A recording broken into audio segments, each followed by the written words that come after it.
அன்பு நண்பர்களே, அனைவருக்கும் அன்னை சமையல் உமாவின் அன்பான வணக்கங்கள்.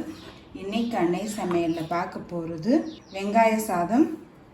ஒரு 5 நிமிஷத்துக்குள்ளே செஞ்சு முடிச்சிடலாம். நம்ம சின்ன வெங்காயம் போட்டிருக்கனால ரொம்ப ஆரோக்கியமானதும் கூட. கடாயில் தேவையான அளவு எண்ணெய், 1 டீஸ்பூன் சோம்பு, கொஞ்சம் கருவேப்பிலை, கொஞ்சம் பெருங்காயம், பொடியாக நறுக்கின பூண்டு, 10 பல் பூண்டு இருக்குங்க. அடுத்தது 1/2 கப் சின்ன வெங்காயத்தை சேர்த்துக்கலாம். சின்ன வெங்காயம் பெருசாக இருந்ததுன்னா 2ஆக போட்டுக்கோங்க, இல்லை முழுசாகவே போட்டுக்கோங்க. சின்ன வெங்காயம் முழுசாக போட்டிங்கன்னா வதக்கிட்ட பிறகு அது டேஸ்ட் ரொம்பவே நல்லா இருக்குங்க. நமக்கு காய்கறி எதுவுமே தேவையில்லை. இப்போ சீக்கிரம் ஆகணும்னா நீங்கள் வந்து பொடியாக கட் பண்ணி போட்டுடலாம். 2 பச்சை மிளகாய்,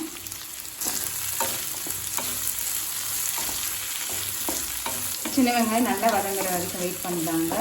இப்போ இது கூடவே பாதி தக்காளி சேர்த்துக்கலாங்க. தேவையான அளவு உப்பு. தக்காளி சேர்க்கறதுனால நமக்கு அந்த வெங்காயம் வந்து நல்லா ஒன்றுக்கு ஒன்று மிக்ஸ் ஆகும். ஏன்னா வெங்காயம் தனியாக இருக்கும், சாதம் தனியாக இருக்கும். தக்காளி சேர்க்கறதுனால நமக்கு அந்த குலைவாக இருக்கிறது கிடைக்கும். ஒரு 1/4 தக்காளி தான் சேர்க்குறேன். கொஞ்சம் மஞ்சத்தூள், 2 டீஸ்பூன் குழம்பு மிளகாய்.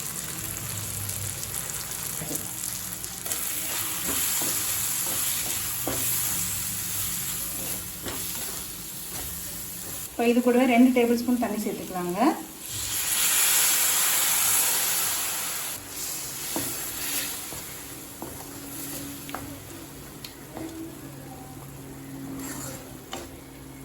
ஒரு நிமிஷம் ஸ்லோலே வச்சிடலாம்.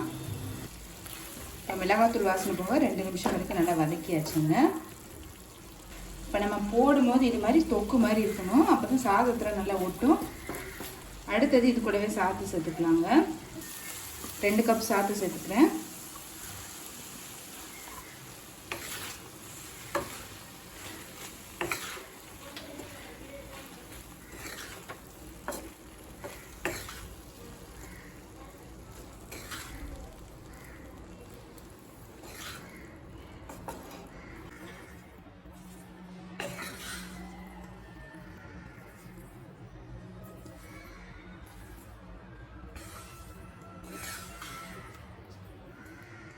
நல்லா மிக்ஸ் பண்ணியாச்சு. கொஞ்சம் கொத்தமல்லி சேர்த்துக்கலாம்.